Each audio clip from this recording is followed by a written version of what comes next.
pretty much all encompassing on the entire 53 acres has been fair game for me to do, my habitat management stuff on. The 18 acres of tillable, we enrolled 10 of it into CRP, and then typically I'm doing like 5-ish acres of, last year was beans, this year is corn, just trying to make a destination, for the deer to transition from my woods to the tillable acreage. That being said, my wife has always had a dream of doing like a you pick flower business. Actually, you pick anything, berries, flowers, whatever. Last year, we did an experimental planting of sunflowers that turned out amazing. The business wasn't really established then, but we just opened it up to the local community, and over the course of 2 weekends had like 250 people show up to take photos and to pick sunflowers, So that really got my wife excited about this whole you pick idea. There's nothing around here like that. So got the LLC established, and this year is the first official year doing sunflower and zinnia plantings. This is all taking place on part of the tillable acreage. So the dynamic with our tillable acreage is changing, and we have plenty of it, so we can both use some of it. Essentially, I'm probably going to reduce my tillable stuff down to maybe 2 or 3 acres from the 8 that I originally had for, that I was planting for wildlife.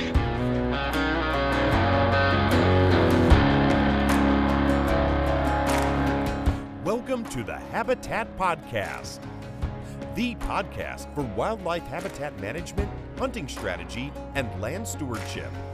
And now, your host, Jared Van Hees. Welcome to the Habitat Podcast. I'm your host, Jared Van Hees. We're here to become better habitat managers. I'm just getting home from work. We are cutting off early here on Thursday, and we are hanging out this weekend. Thank goodness to the listeners, and let's celebrate America's birthday this weekend. You guys stay safe and enjoy yourself. Today we have a great episode with HP crew member Corey Sullivan out of South Central Minnesota. Corey's a great friend of ours here at the podcast, and he's got some new stuff going on at his farm. He's going from like 8-9 acres of food plots down into more timber work, adding an agro-tourism or like some sunflower tourist type stuff to his farm, making his wife happy, the family happy, making a business out of the farm while continuing to build better habitat for whitetail. We talk about how to switch some of this stuff over from tillable. He's in a CRP program. We're shifting a lot of stuff into the timber as well. So great episode on kind of his 55 acres or so and how he's going to continue to do both things for the family and things for whitetail habitat in his area. Thanks for tuning in. Thanks for all your reviews. Thanks for your loyal listenership here at the Habitat Podcast. We couldn't ask for a better audience than what we have here. Happy birthday, America. Be safe this weekend, guys. Don't blow your fingers off. Keep up the good work. We'll see you soon. Maybe at the Habitat Day, August 9th. Everybody's welcome. Howell, Michigan. Have a great weekend.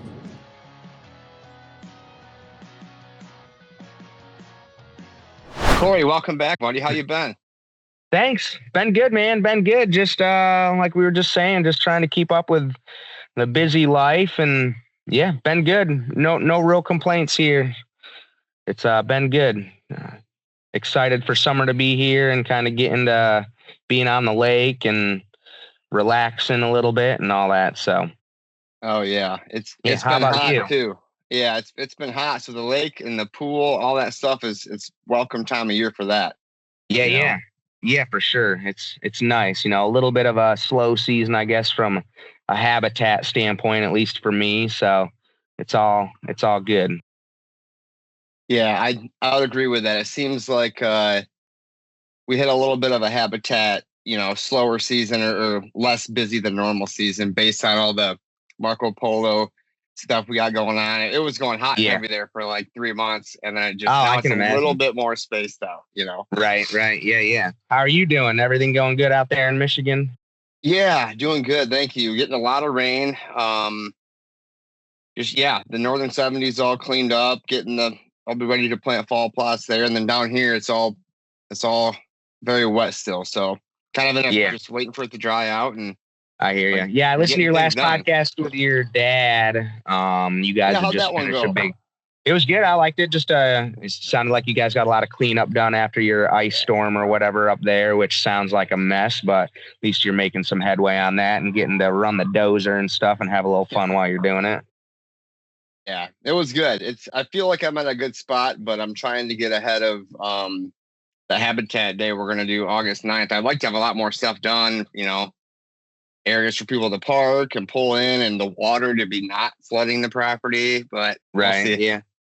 I know how floods go, unfortunately. Yes, Unfortunately, yeah. Yeah. Where I'm sitting right here was I would be chest deep in water right now. I mean, there's our barn right there. I'd be chest deep. Actually, is it the 23rd today? It is. A year ago today, yesterday and today, a year ago, the water was chest deep where I'm sitting right here. That's wild. Kind of crazy. That's for wild. Sure. Yeah. Yep, for sure. Well, if people don't remember, who you are or where you're from, you're our HP crew member out of Minnesota, but give everybody a little bit of a catch up and background. You've been on the show multiple times. Yeah. So here in south central Minnesota, a predominantly ag area where I'm at. We're west of kind of the bluff area of Minnesota, which is kind of the good area to be. So predominantly ag where I'm at, south central Minnesota, pretty close to the Iowa border. But yeah, I'm new here to Minnesota. I've been here about 2.5 years. This is where my wife is from, so moved here to be closer to her family and a little better work life for both of us. Just trying to get things established here on the new farm. We have 53 acres here where we live. 18 of it is tillable on the east half of the property, and then the west half of the property is all river bottom, woodland, really. The house sits about smack dab in the middle of the property, which kind of splits it up. I don't want to say in a bad way, but it just adds some difficulty to things because the deer, have to come within about 100, 150 yards of my house to transition from the wood side to the fields that are, you can see behind me. So, just trying to figure out the new area here and, get used to Minnesota and being a Vikings fan, which I'm not sure I'm settling into it, but, just trying to get it all figured out here. And like we were talking, life is just kind of crazy. So just trying to navigate all that while making the best of everything. So. Yeah. And it's a pretty cool parcel too, when it's not underwater, it's got the makings to be great for sure. Yeah. I think so. I mean, I've already noticed here in it's the Midwest, the soil is black gold and I've noticed here. So I'm from upstate New York, the Finger Lake area of upstate New York. And I guess to put it simply, the bucks just get bigger here. If a buck can get to 5 or 6 years old here, they can be really big, Pope and Young for sure. But I mean, 150 to 170 is not uncommon around here. The problem is getting the deer to that age. That's, I think, going to be the most difficult part of it. Shotgun season runs for 10 days. It starts that first Saturday of November, November 4th, 5th, 6th, which is quite poor timing. They just made rifles legal where I'm at. So it used to be shotgun and muzzleloader only. So now rifles are going to be a thing. You get one tag in most of the units around me, a rather low-ish deer population, just being predominantly ag with very little cover. You get one tag. Most people gun hunt, and most people want to shoot a deer with antlers on their head, even if it's a spike or a little 1.5-year-old deer. So I think that's going to be the biggest hurdle is just getting deer to age around here. Just the nature of the beast. People, my neighbors that own 120 acres, they're great people. It's the 120 acres that pretty much surrounds me on the north and west side. Town is on the east side, just so we're clear. So there's a pretty hard barrier on my east side, and then the west side is 120 acres, and they're just good old boys that hunt only gun season, and the whole family comes out, and there's 10, 12 of them, and they refuse to shoot doe, and they would much rather shoot a 4-point than any antlerless deer. And so it just makes it tough for the age structure. I think in the last 2 years since I've been here, they've shot like 16 or 17 year-and-a-half-old deer, and I think 1 or 2 2.5-year-old deer. So it makes it tough, especially, these narrow river bottoms is the only habitat. And so the bucks can cruise them easily, but that also means they're going through multiple properties. And if someone's sitting there with their shotgun and one single tag, they're pretty much going to shoot the first buck that walks by. So just the nature of the beast, but we'll get through it. Yeah, I'd like to say, man, I feel bad for you. I don't know what that would be like, but I'd be lying because it sounds just like where I'm at. So yeah, I know. I feel like it's a problem that most people have, but a lot of states, I think a lot of states are warming up to the idea of the management, but it seems to be lacking here, at least in southern Minnesota where I'm at, which is okay. I mean, as long as you're doing it legally, I really can't say too much about it. And, doing the hunting camp family tradition thing, I'm all for that because it's getting people in the game, which is, I think, a very important factor for us right now. So. Yep, I agree. So I think what stood out to me in that story is your timber, and kind of why we were going to record this podcast. Anyways, you're kind of transitioning your focus of your parcel, and you'll say it better than I, but I'm thinking the timber that you're going to focus on, that's like one of the only ways you're going to help keep some more of those year-and-a-half-old bucks alive to your north. Right. So let's talk about maybe like where you're at with your habitat journey so far in the couple of years that you've been there, and then where you're going to take it with, and I'll ask questions along the way. Right. Okay. Yeah. So, I mean, pretty much all encompassing on the entire 53 acres has been fair game for me to do, my habitat management stuff on.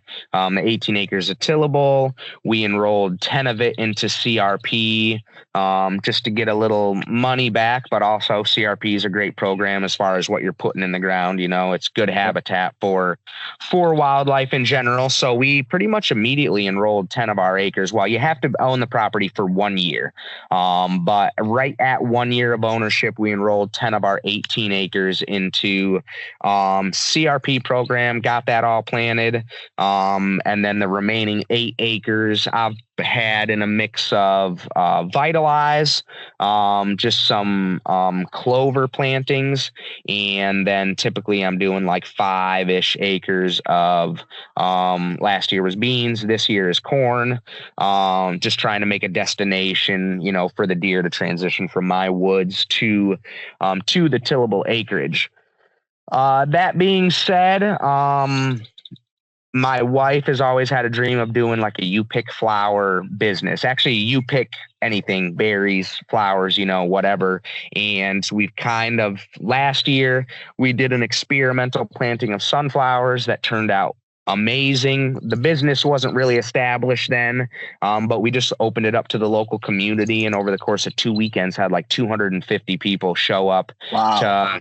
To take photos and to pick sunflowers, so that really got my wife excited about this whole you pick idea. There's nothing around here like that. So we figured, we're in a pretty good location for it. There's no competition locally. So we figured, let's go for it. So got the LLC established, and this year is the first official year doing sunflower and zinnia plantings. That is my wife's passion, and she's got 35 blueberry bushes that she's planted and similar number of raspberries, and it'll take a few years for that to get established, but this is all taking place on part of the tillable acreage, which I guess is taking away from what I'm planting for the wildlife and all that. So the dynamic with our tillable acreage is changing, and we have plenty of it, so we can both use some of it. but the strategy and how we're going to use it is definitely changing. I actually just wrote a letter to the local FSA requesting to terminate our CRP contract, which it's one of those things where the earlier you do it, the cheaper it is, because they're obviously paying you per acre to have it in the CRP program, and that compounds every year. And we didn't want to be in a situation in 5 years where we wanted to take some of that out to expand the business or whatever and have a $10,000 bill, because we're getting about $200 an acre times 10 acres. So we're getting $2,000 a year.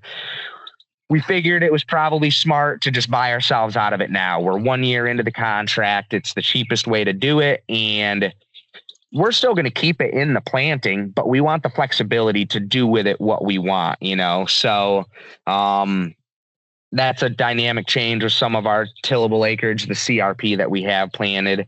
And, essentially I'm probably going to reduce my tillable stuff down to maybe 2 or 3 acres from the 8 that I originally had for, that I was planting for wildlife.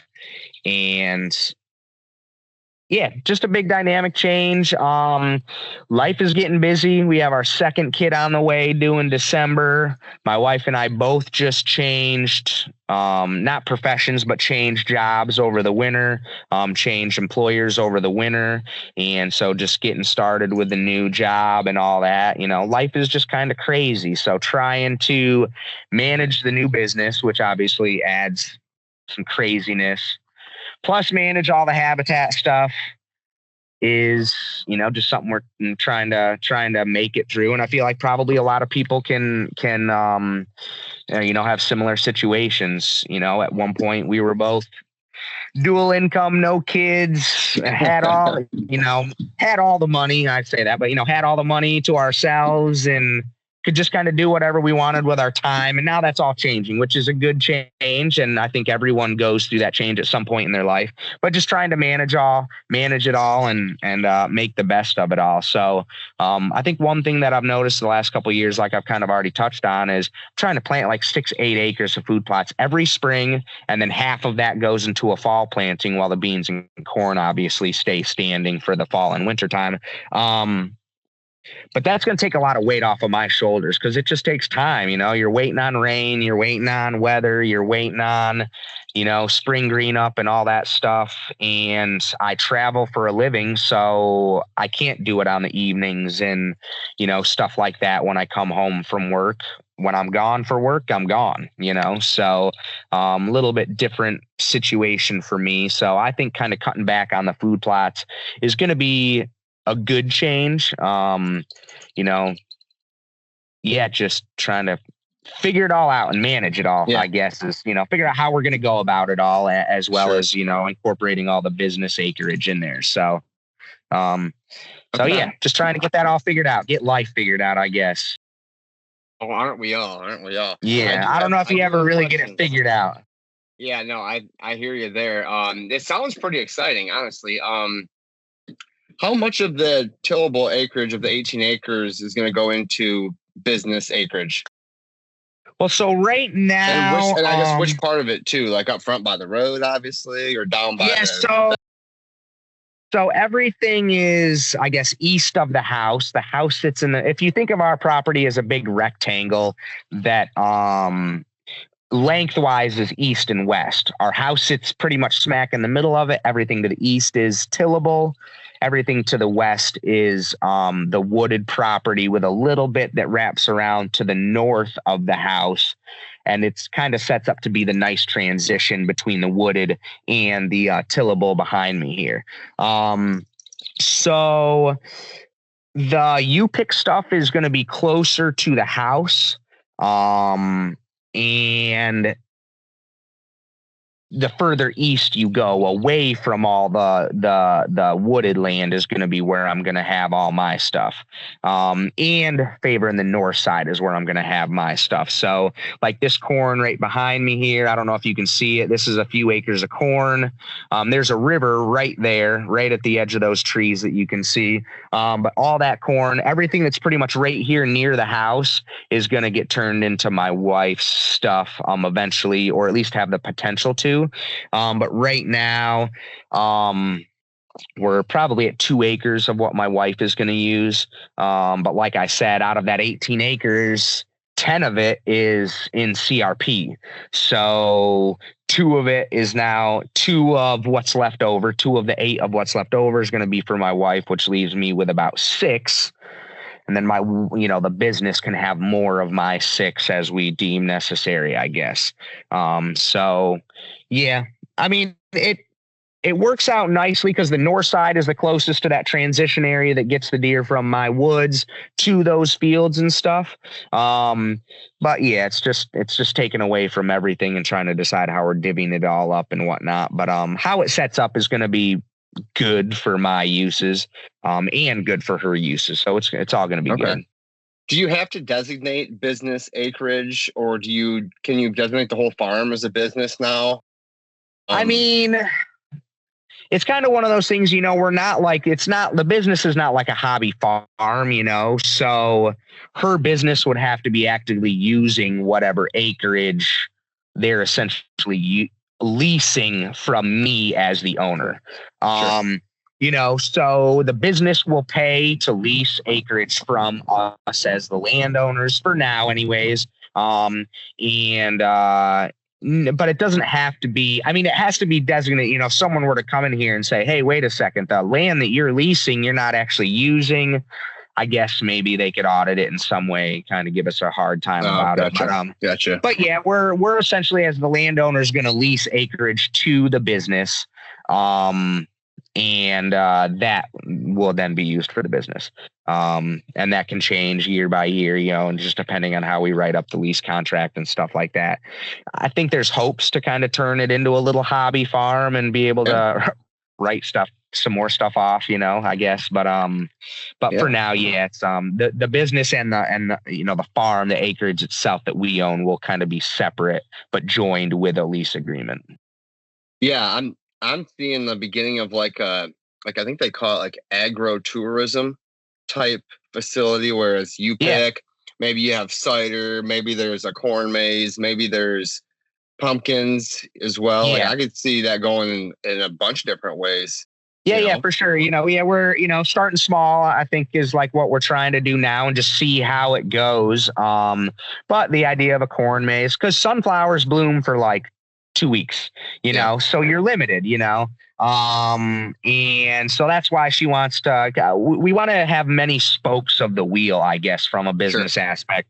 She's going to have the berries, blueberries and raspberries, which they'll, have their own kind of season. Then we'll have the sunflowers.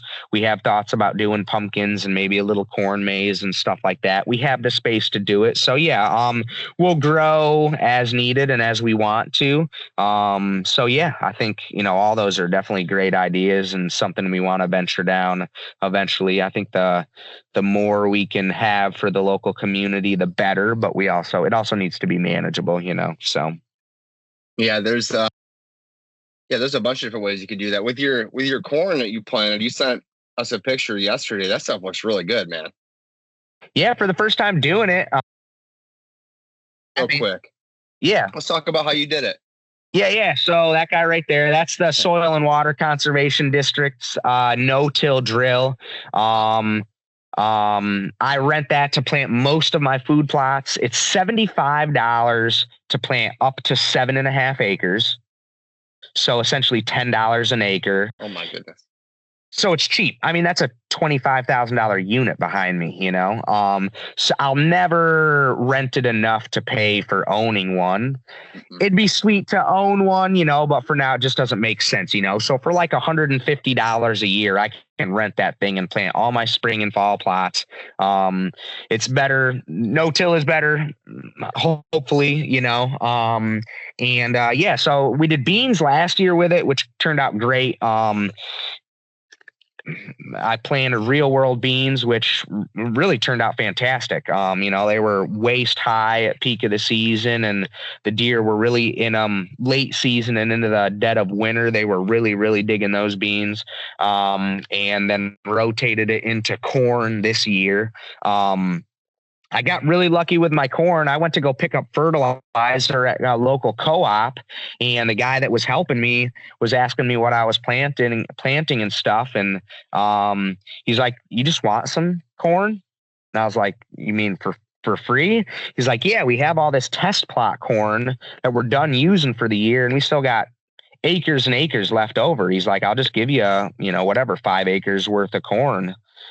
And I was like, "Sure, man. I mean, that's a few $100s worth of seed." I was like, yeah, that's probably, I don't know, $300-400 worth of seed easily. Wow. So I was like, I mean, I'll take it for sure. So he gave me that, and that's what I ended up planting out here, but using the no-till drill. I don't know if you've ever used a no-till drill, but it's not easy. You got to calibrate it for every seed type, and it's just a learning process for sure, but once you figure it out, it's not too bad. But got the corn planted. It's in rows. It's different than like a planter that farmers use because it doesn't space the seed out like incrementally, like right? On a wheel. Yeah, it's not on a wheel that has spacing. It just drops out of the hopper down a tube and then into the furrow that is dug by the machine, by the coulter. And so you can't adjust the spacing of the seed. And so, there might be 3 plants pretty much touching each other and then a foot gap in one plant. And then, some of it's mostly spaced just fine, at least for my purposes. I'm not harvesting the corn, so I don't care. But it turned out great. It's already knee high coming up on 4th of July. So I figure it's going all right. Yeah. First time doing corn. Last year was my first time ever doing beans. So, I am in the Midwest, so the soil, you can't ask for too much better. But yeah, it's been going great. I'm excited to see how it turns out. Hopefully it keeps going. I'm going to spray this behind me. So I put down a pre-emergent before planting. The weeds are starting to grow up. They're maybe 6-8 inches tall in between the rows right now. So I'll go in and just do a spraying of glyphosate because the corn is Roundup ready, and hopefully knock back those weeds. And and then they should just kind of be off to the races. So hopefully it turns out. We've had like perfect amount of rain this spring. It hasn't been too much, but it's been enough to keep things going. So yeah, good conditions. Should all turn out pretty good. It looks really good. What kind of fertilizer, or what was the fertilizer program for that? I heard you said pre-emergent, laid that down, you planted. Yep.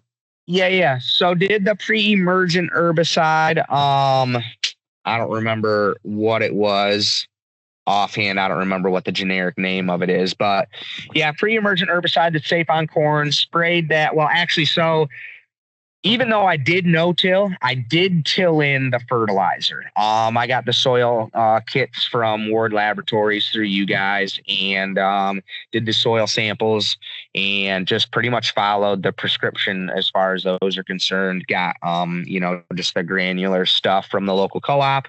I have a hopper spreader for the back of my tractor, and Al from Vitalize. Everybody here probably knows him at this point, but he recommended just do a light tillage with the disc just to incorporate that fertilizer into the soil for the best outcome.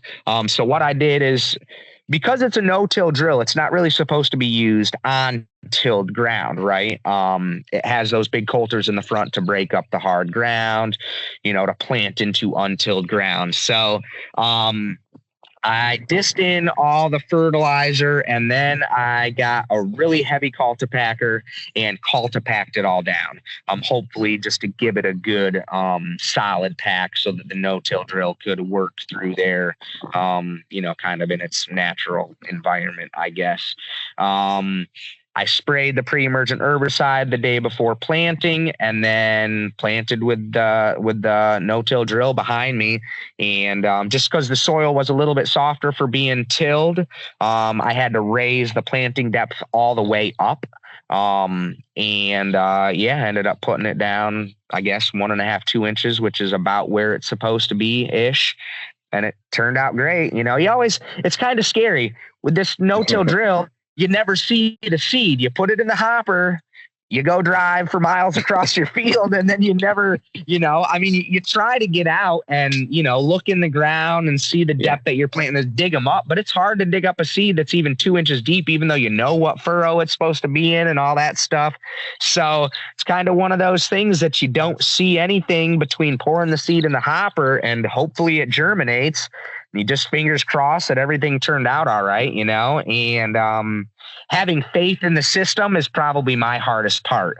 But I had success with the beans last year, had success with the sunflowers last year. Now the corn is successful. So I'm gaining confidence in the system. It obviously works, but if you do it properly. It's been fun. Definitely a big learning experience for me. Just trying to do the fertilizer and lime and all that stuff, because that all plays a big role in your success too, so not depending on throw and grow and hope it all works, especially when you're putting that kind of money into seed and the time to rent the unit and all that stuff. I think it's worth the effort to do it the right way, Hey guys, Al here, Vitalize Seed. I hope you all are doing well. So we got a lot of new things happening at Vitalize this year, and I wanted to highlight some of those.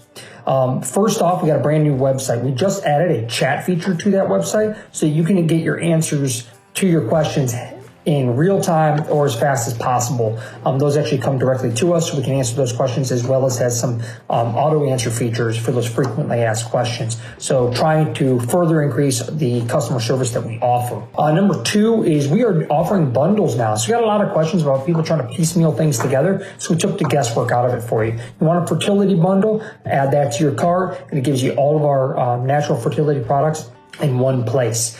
We also are adding bulk pricing. So been asked about this in the past, and we've done some, kind of one-off things. But for those people who are buying, 5, 10, 15 acres, depending on the product, we're going to be offering some bulk pricing options for that. So right now we got that up on Nitro Boost. We also are going to have that up for the Clover, Chicory, and Oats offering, and might expand that to other offerings as well. Other things are new products. So we got our annual clover. That's a fantastic product for frost seeding and also for this early spring, especially for those who still want to plant Nitro Boost. They want to get that annual clover established. You could go in and drill your Nitro Boost right through, broadcast through it, mow it off, spray it off, etc.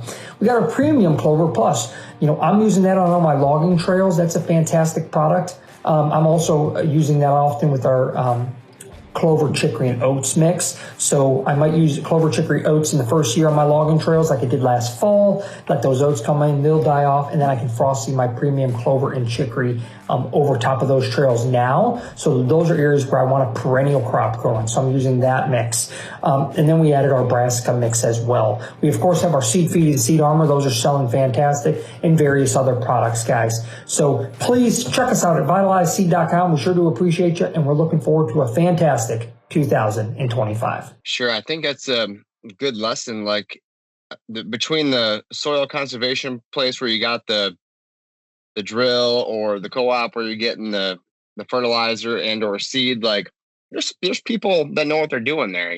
Ask some questions. Don't be afraid to go try something. And even though you got the seed for cheap, it's still, you got your time into it. Like you got your fertilizer costs. Like there's still a risk there. So for there's sure. people are resources that are around that do this every day, Yeah. And they're, unfortunately, I found some of the local co-ops don't want to work with me because they're like 8 acres. What do you need 8 acres for? We're working with the farm next door that's 8,000 acres, it's chump change to work with me versus, versus these huge farms that are surrounding me, but I found a place 30 minutes away that the guys seem kind of excited to work with me, and they're giving me free seed and stuff, here and there. So I think if you find the right spot, it's they can definitely be beneficial and definitely be a resource. And the guys are, willing to answer any questions that I have and whatnot. So it's been good. Been a good experience.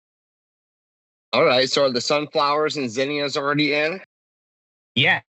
Planted the sunflowers yesterday in 100-degree heat in that closed cab, which was lovely.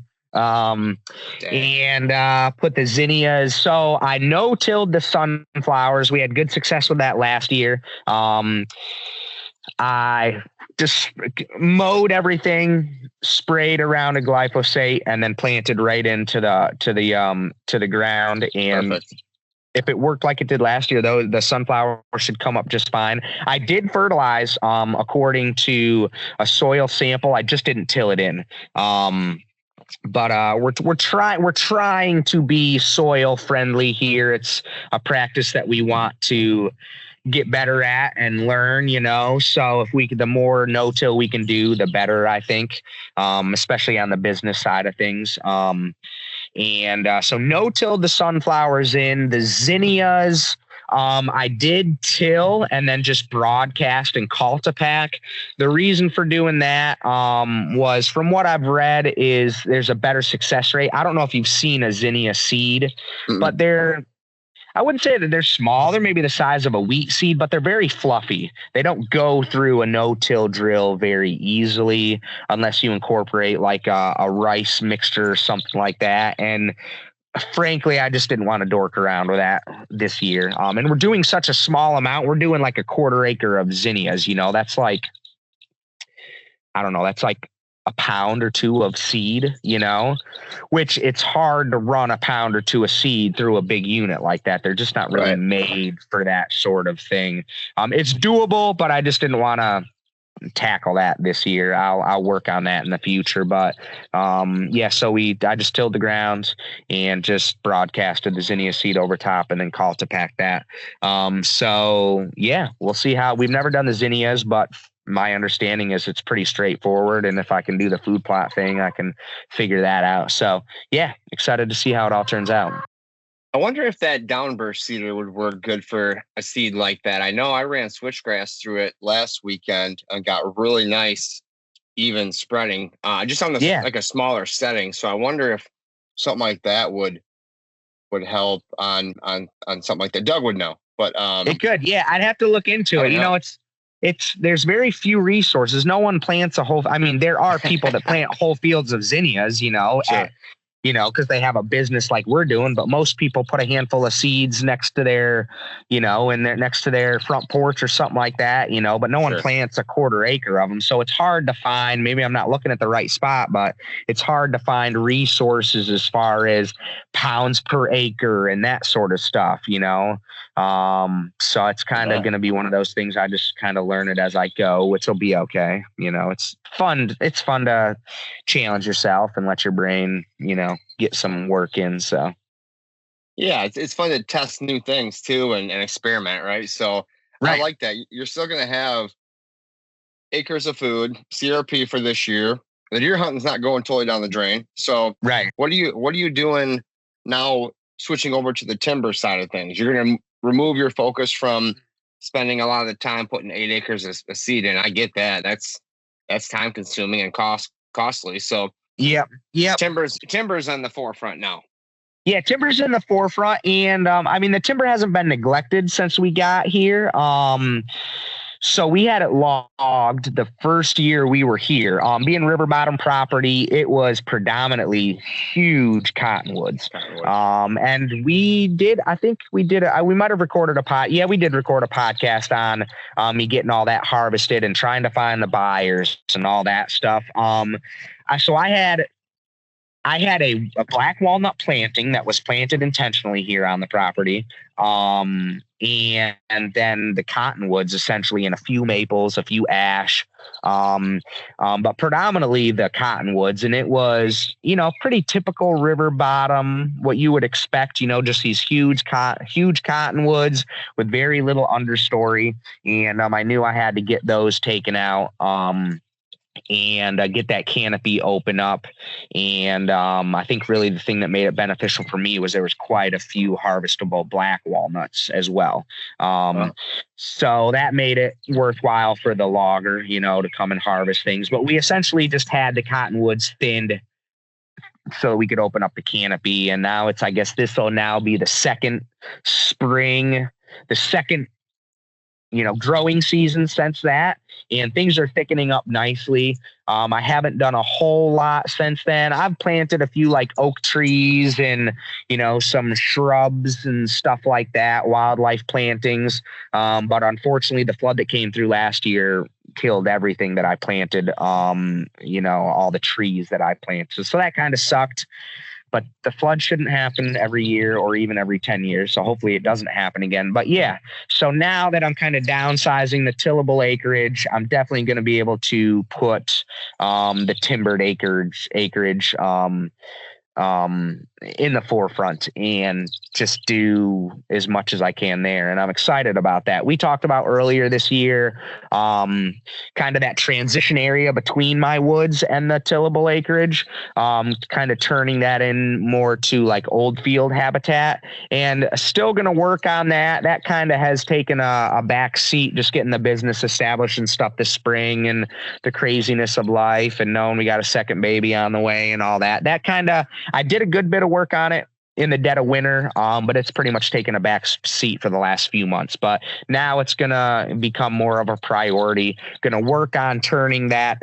So it's a silver maple stand essentially there is nothing growing underneath it. So the idea is going to be to thin that down, like probably like 95%, taking the timber out of there and then turn it into kind of like an old field transition area, probably like some wildflower CRP mixed plantings, mix in some red osier dogwood because there's a couple wet areas back there, maybe some cedar plantings, just to give the deer a nice transition area to come out to the tillable acreage, without feeling too exposed, because it's right behind me. Where that corn ends is the river, and then kind of paralleling the river behind the barn behind me is that whole area.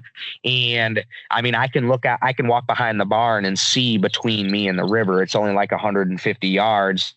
I can see that whole area, and I just want to thicken it up and make it an area that the deer feel comfortable transitioning through, kind of in those hunting hours of the evening.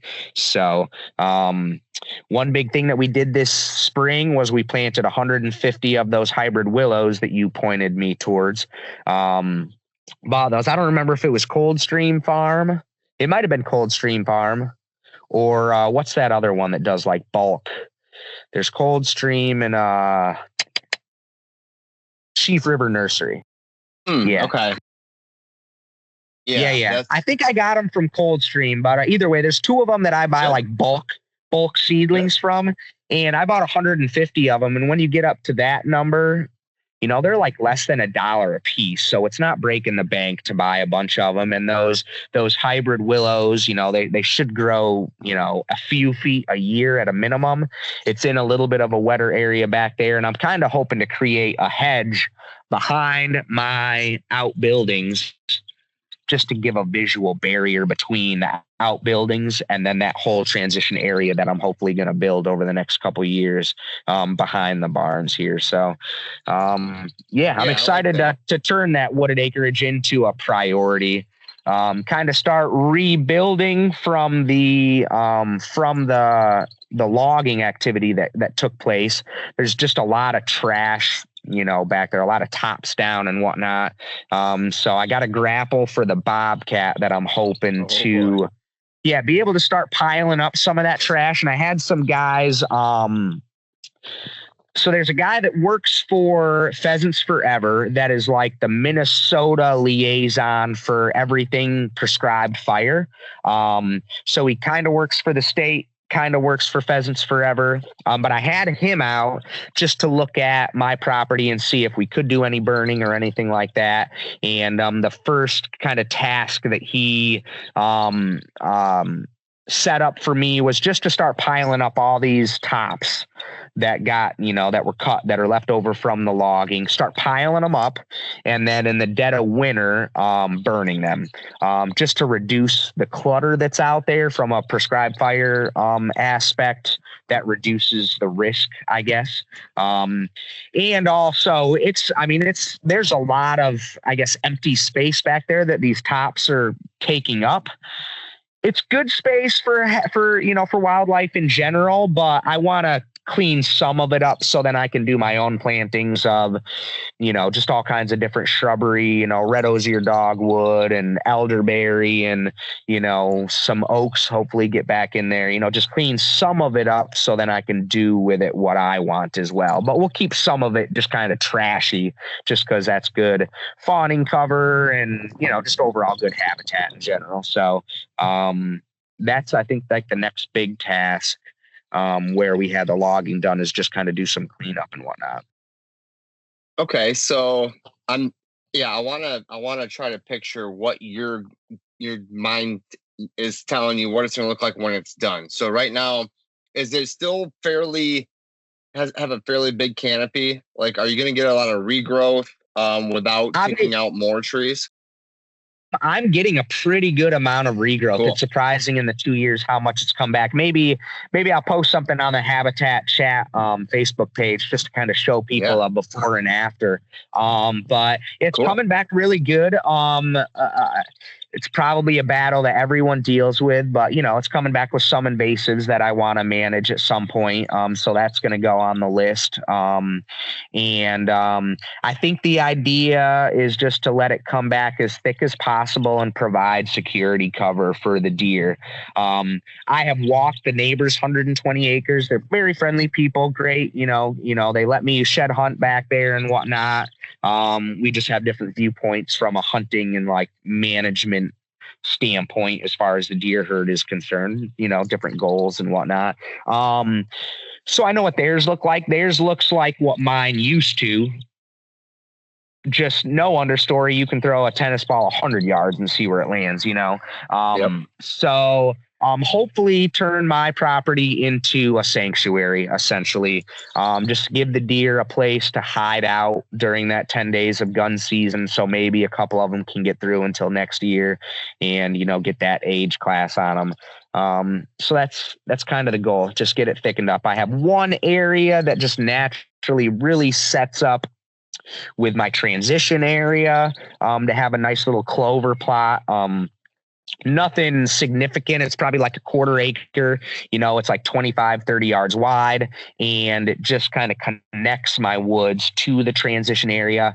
Easy access for huntability.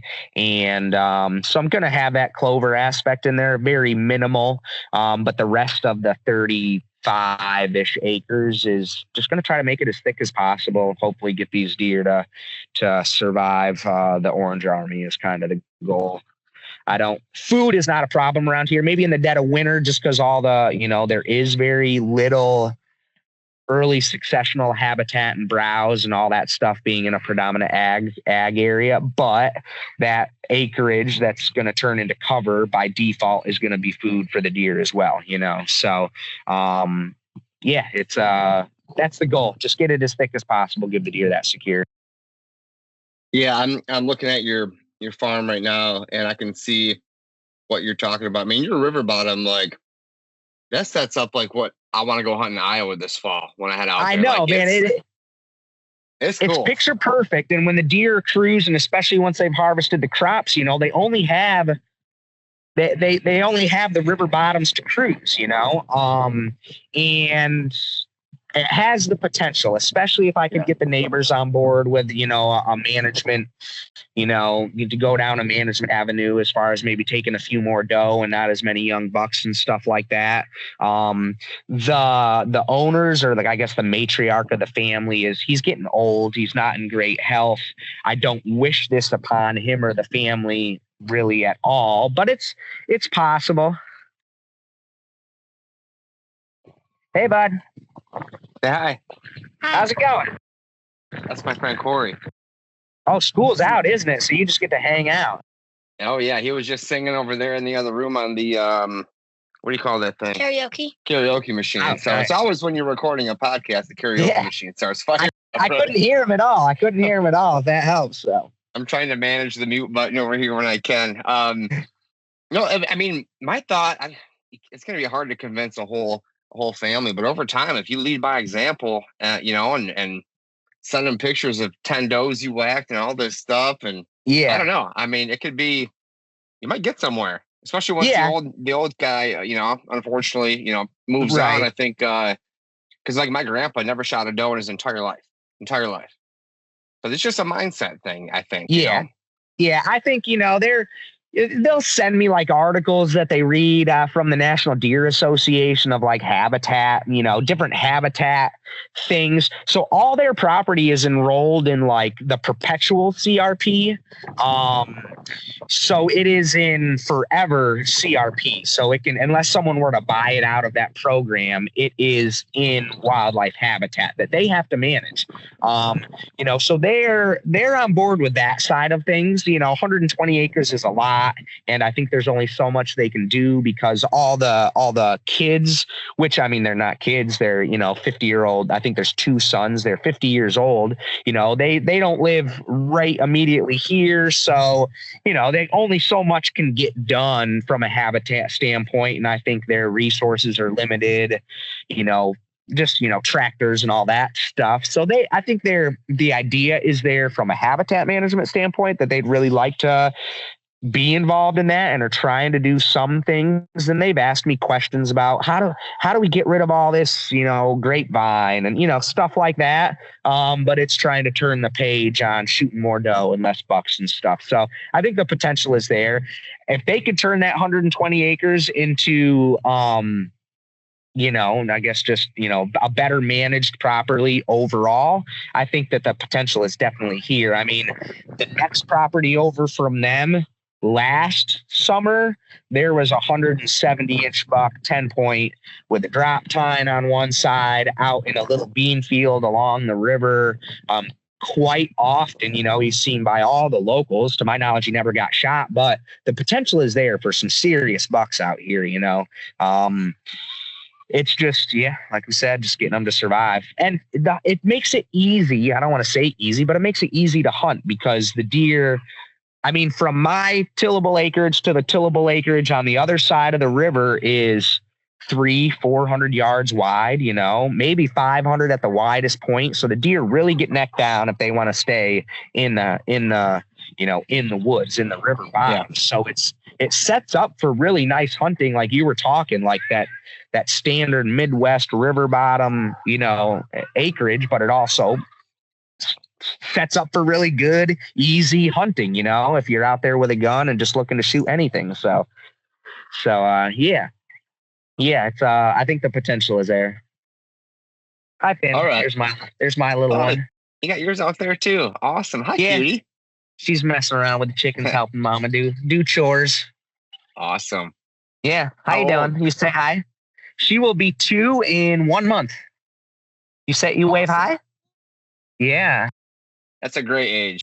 Oh man, it's been a blast. She's getting to the point where she can help out and she's starting to talk and happy all the time, and there's its own challenges because now she can just run and leave your sight pretty easily and whatnot. But this has definitely been my favorite of the age group so far.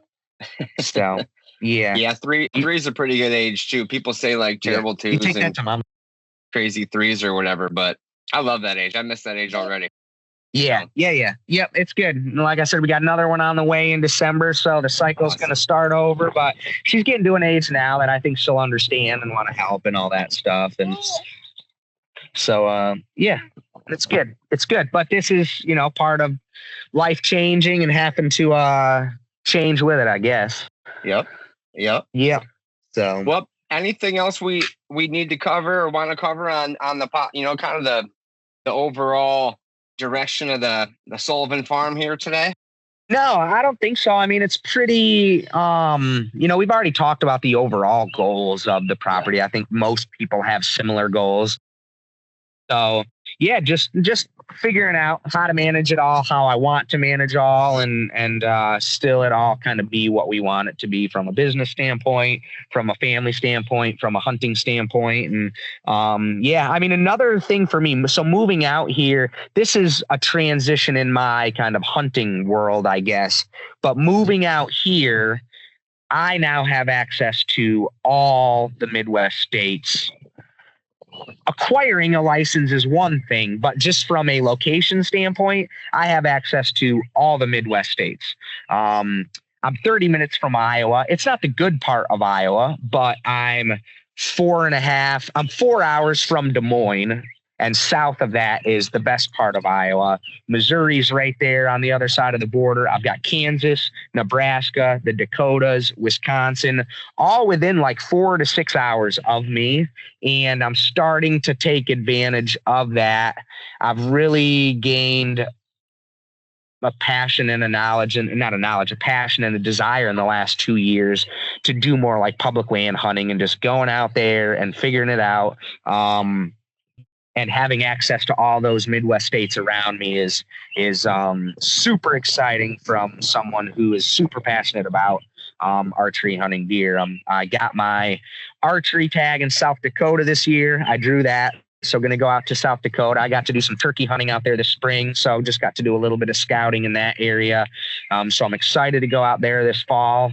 I've got 4 preference points for Iowa, 4 preference points for Kansas. So the next few years, I'm really excited to expand my, just kind of DIY public lands, experiences out there. So that is also taking away. It's not taking away from my desire to do the habitat stuff, but it's just changing what I want to do in the hunting world, it's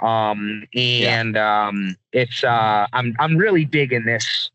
Just strap the saddle, wear the saddle, strap the sticks to the back and get out there and try some new stuff. I had my first season here in Minnesota. I shot my first public land deer ever. It ended up being 145-inch 8-point, just a stud of an 8-point on Halloween on public land.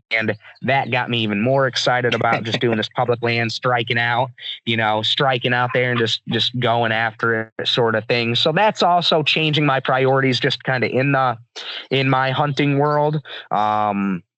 Which takes time away from everything else, the habitat stuff and whatnot. But we're going to be here. We have no intentions on moving, until the kids are out of high school. So I got the next, 15, 20 years to make the acreage here what we want it to be. And I've already planted the seed to my wife that, well, maybe we'll try to buy some acreage somewhere else. I've got a buddy, one of my wife's high school friends that lives here kind of locally, that wants to buy some acreage. So maybe get into, 7,500 acres somewhere else locally, that we can do some management on, maybe have better neighbors from a management standpoint. Maybe find some land down in Missouri. It's a daunting task. It's only 6 hours away, but that's a long ways, to do habitat management and stuff. But it's my passion. I've always dreamed of owning land in one of those big buck states. So if I could find a little 40 down in Missouri or Nebraska or something, maybe, in the next 15 years that I could mess around with a little bit, I think that'd be kind of cool. So yeah, just trying to manage it all and figure out how we want to go about everything and still enjoy it. Try not to get overwhelmed by it all and whatnot is the goal. So I love that. I think I would love to also own a property out of state the cool thing is too, which you reminded me of when you said South Dakota, you joined the Patreon group. So thanks for doing that. One of our guys out there is in South Dakota. Oh, Ryan. really? Yeah, Ryan Beasley's on there. So he's a land plan client. Yeah, Patreon member. I saw you were on there this weekend, and I think that's just a network of guys all over the country that we're building too. So between, if you ever need somebody to go do something on your future Missouri farm, we probably know somebody throughout the podcast network. Right. Yeah. And I think it's also one of those things where I feel like it'd be, obviously it's easier said than done, but get 3 or 4 guys together from a financial standpoint, from a doing the work standpoint, get 3 or 4 guys together to do something like that. Cause I think it'd just be more manageable overall, and for me, I mean, shooting big bucks is sweet, but for me, just the idea of being able to shoot big bucks and owning a 40-acre parcel in Missouri or somewhere, would be kind of cool. Around here, it's getting difficult to get a tag every year, and Missouri's one of the only places. Yeah, Missouri. So Iowa, Nebraska is now a draw. The Dakotas are now a draw. Every state that borders me besides Wisconsin you can't get a tag every year. So Missouri or Wisconsin are the only states within 5-6 hours of me that you would get a tag every year. And if I'm going to invest in property, I want to be able to hunt it, at least deer hunt it every year. You might be able to turkey hunt it, but I at least want to be able to deer hunt it every year. But those laws could change in Missouri, so just trying to figure out how life is going to go. It's fun. It's been a blast. And I love this group. Moving here to Minnesota and not having my friends and my family right here that are really involved in it like I am has been a big change. So having the Habitat podcast and all that stuff at the tip of my fingers has been really awesome. So I really appreciated all that for sure. It keeps your friends close without them having to be close, Yep. I love it, man. And appreciate everything you're doing. You're always doing good projects and getting work done. And I think going out and seeing the country too, the public land stuff, just wait till your kids are even a little older. You can tag along, come on. I'm going to bring him out, show him out west in the Midwest. And it's pretty cool. Yeah. I'm sure. I'm excited for it.